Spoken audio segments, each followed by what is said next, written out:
Just to say at the outset, look, Minister, this particular priority was tabled on the assumption that the HSE service plan would be published at some stage this week, and obviously we wanted to have an opportunity to discuss it. And we're obviously very disappointed that we won't have that opportunity between now and the end of the year, and that's something that we're not satisfied with. And there has been inordinate delays since the actual publication of the budget in October itself.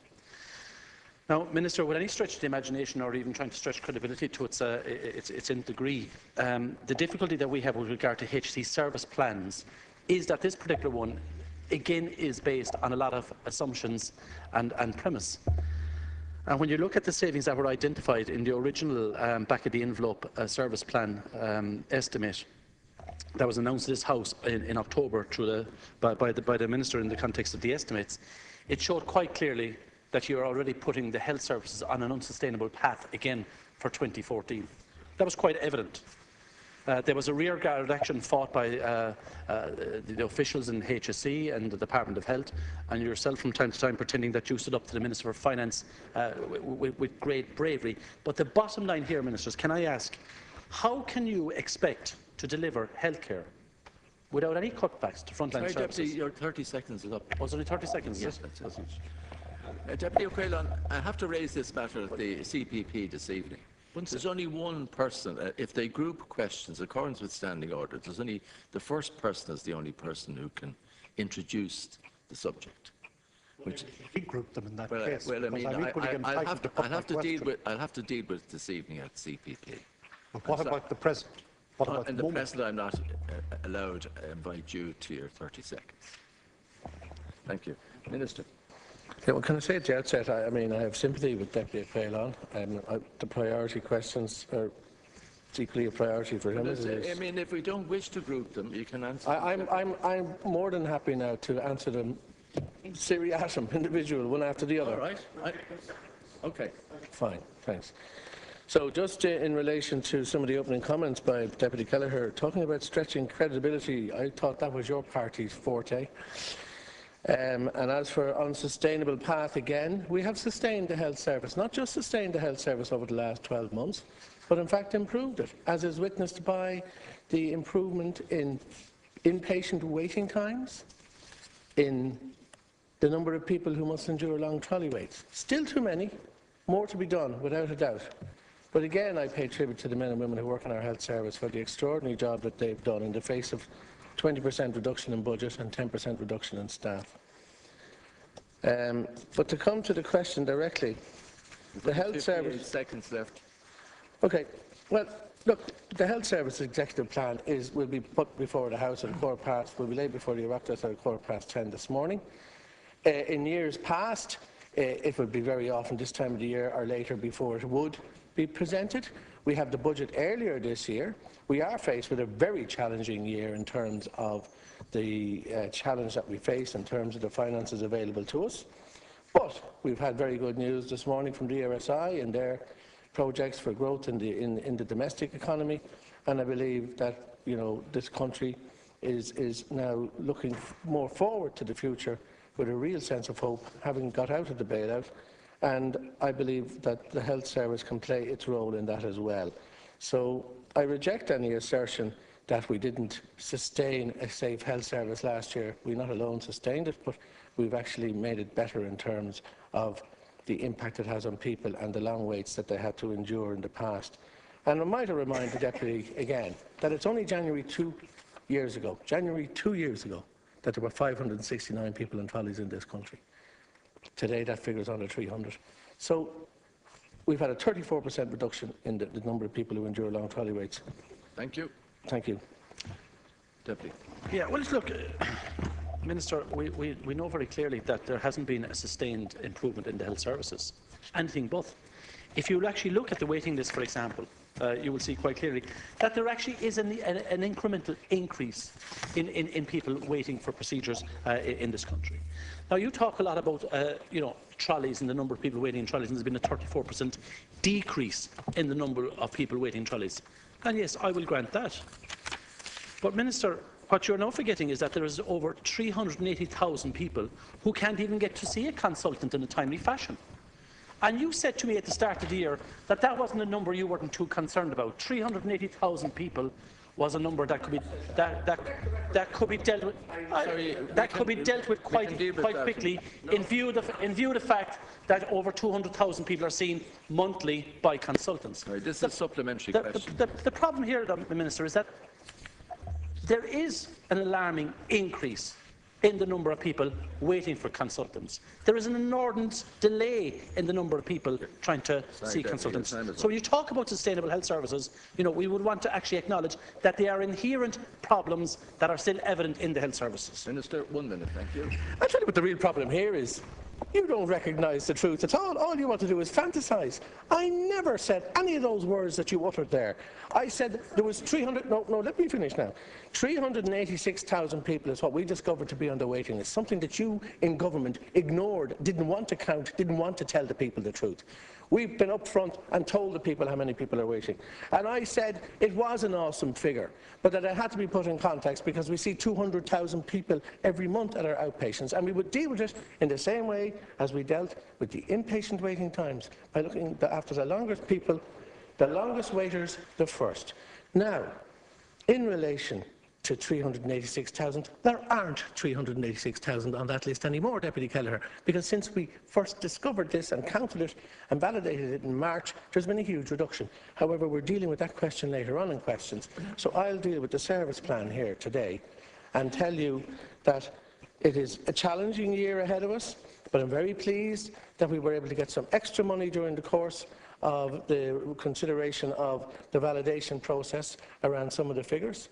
That will reduce the need to look at a medical card situation, which I frankly didn't believe was possible. Now, I want to reassure people here today that there will be 23 million sought in probity, not 133 million, and that this will allow those who have medical cards be absolutely assured that those who are entitled to them remain entitled to them, that there is no change in eligibility going to occur during the course of this year, and that the normal probity measures that occur in just validating cards to ensure that people haven't left the country or haven't moved on to somewhere else are here, and that doctors aren't being paid for cards for people whom they're not delivering service to. And I would like to put on the record, from the point of view, and I think this is important, account. We're over time. I'll let you back in. I accept that, sorry. But this is a critical point, because I think a lot of doctors are... You can come back in again. I'm sorry. Okay. It's a minute limit. I think, Minister, we're starting off, as we start off every year again, by denying reality at the end of every year. I mean, the bottom line is, the last two budgets that were presented to this House in terms of estimates were wholly unsustainable from the day they were actually published. Were wholly unsustainable. You knew that, I knew that, and everybody else knew this. But the system obviously wandered around in this fantasy and pretense. Maybe the bottom line is, the bottom line here, Minister, is that this particular estimate, as is presented, even with you drilling down and finding and accepting that probity could not have achieved 113 million saving without actually wholesale withdrawal of swathes of medical cards from vulnerable people. But now you're giving yourself a clap on the back because you've reduced that. But either way, Minister, you have to accept that, look, from the start of 2014, we are going to be in a position where you will be implementing cuts that will have a detrimental impact on frontline services. Thank you. And clearly, we will be facing a supplementary estimate at some stage next year. And you know that even before we get to the start of 2014. I'd ask just the clocks are there to help people to see what time is left. Thank you. Minister, you've 1 minute. Thank you.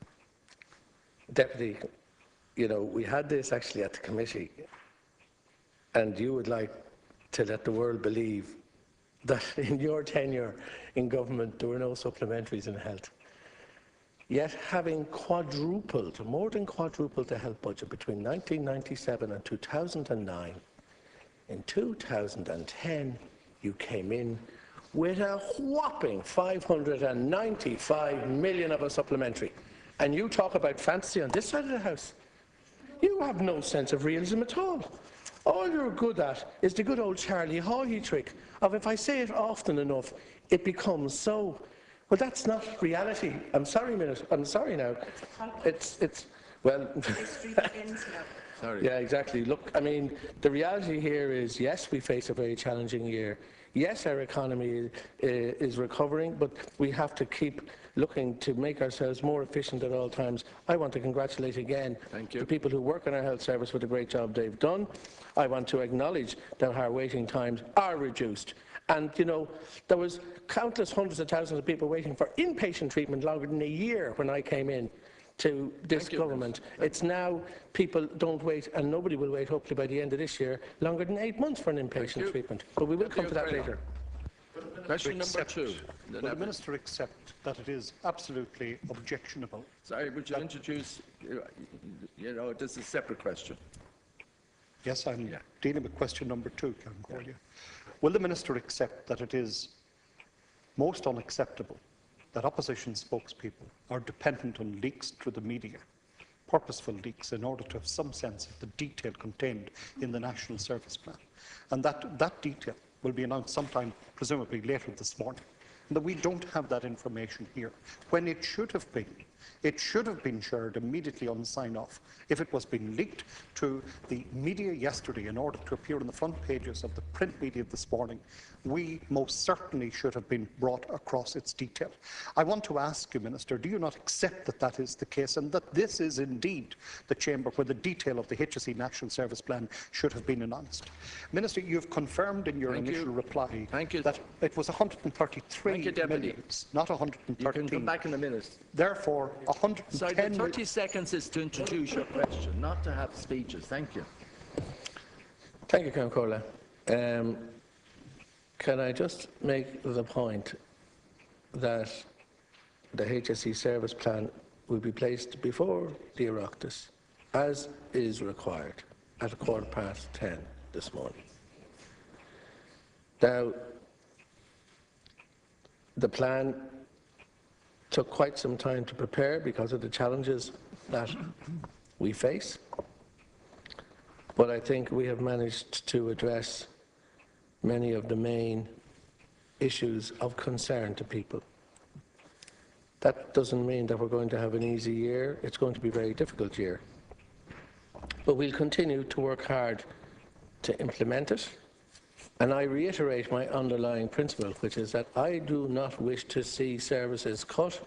I wish and need to see the cost of those services cut. And that is what this government is about. Now, in relation to the question itself, the service plan is quite comprehensive, and I'm prepared to offer the opposition a briefing from the HSE on the plan. Obviously, today they're briefing their own people. In relation to the plan itself, I believe that we have done as good a job as we can in relation to protecting services, in relation to developing new services, and I look forward to the course of the year into implementing what is a plan that is heavily related to reform. So we are using the good offices of the HSE to bring forward much of our reform on an administrative basis, so that legislation has an opportunity to catch up, and that we can learn, in fact, from the administrative setup of some of the things that we might need to fine-tune in legislation that we ultimately bring in. On Tony O'Brien's own calculation that 225,000 cards equated with 44 million in cuts under the so-called probity heading, I mean, the extrapolation of that would be that if you had stuck to the 133 million, we'd be looking at 675,000 cards gone in 2014. The reality is that at 23 million, on that calculation, we will see a reduction. These are the Director General's calculations of between 112 and 115,000 cards in 2014. That's the figures based on the Director General's own letter to you, Minister, that I'm citing from. How can you say that this is a success? Those people are already suffering, as I know from individual cases that I've represented myself. You can't have any comfort from the fact that we're still going to see untold suffering that's already unfolding in this particular area.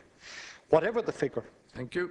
What are the prospects for those people in 2014, Minister?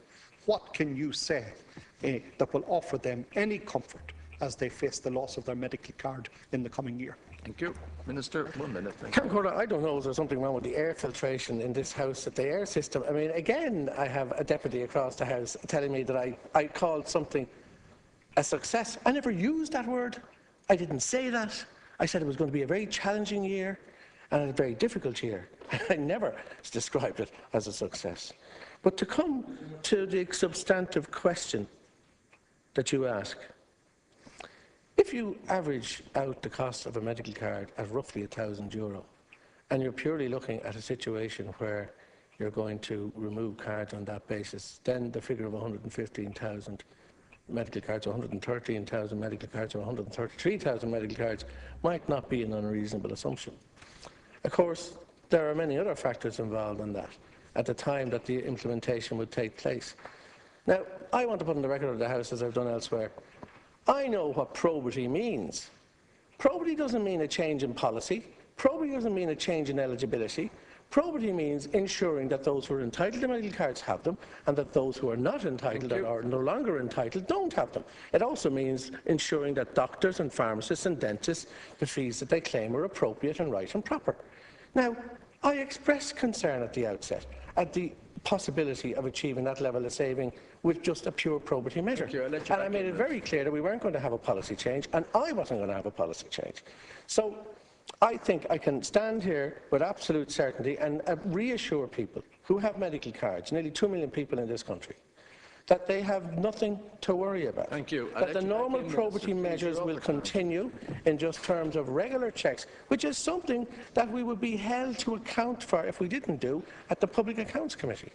Minister, I want to ask you, do you not accept that it is unacceptable for myself and Deputy Kelleher and others as opposition spokespeople on health that we won't have the opportunity to address the detail of the National Service Plan until after its introduction and implementation as of the 1st of January, for it is for the calendar year of 2014.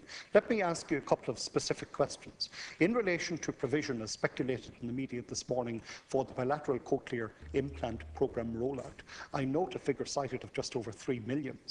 Minister, is that not on the low side, given the possible cost of the introduction of the bilateral programme? And what number of young people will actually be seen in the course of 2014, remembering that the window for young people who are challenged by hearing loss is limited as time marches on? And in relation to narcolepsy, the victims of pandemics, I note something of the order of 500,000 in relation to that particular area.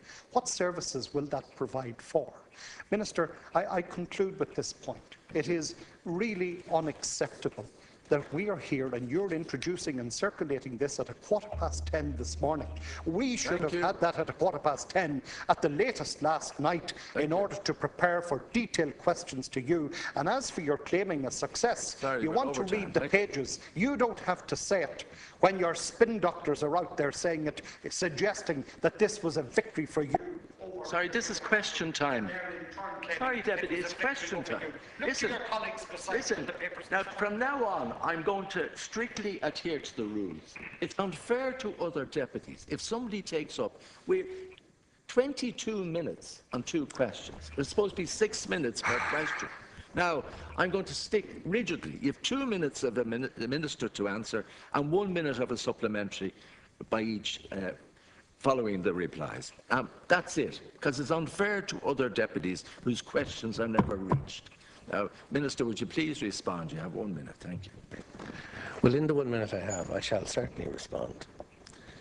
To the last point raised by the deputy, who manages to work himself up into a great state of indignation, I will say that both parties are very concerned about any distress being caused to medical card holders around uncertainty about their cards. That both parties were very concerned to address this. I asked for the validation process as the line minister because I'm closest to it and understood that there was going to be real difficulty here in achieving the sort of savings that were apportioned. And following a validation and examination by the Department of Taoiseach and the Department of Public Expenditure and Reform with my colleague Minister Howland, we concluded that this wouldn't achieve the sort of savings that we're talking about. and so have approached it from a different point of view. There's no question of victory of one over the other. This government is here to serve the people, and it's not about trying to score points. Thank you. Thank you. Question.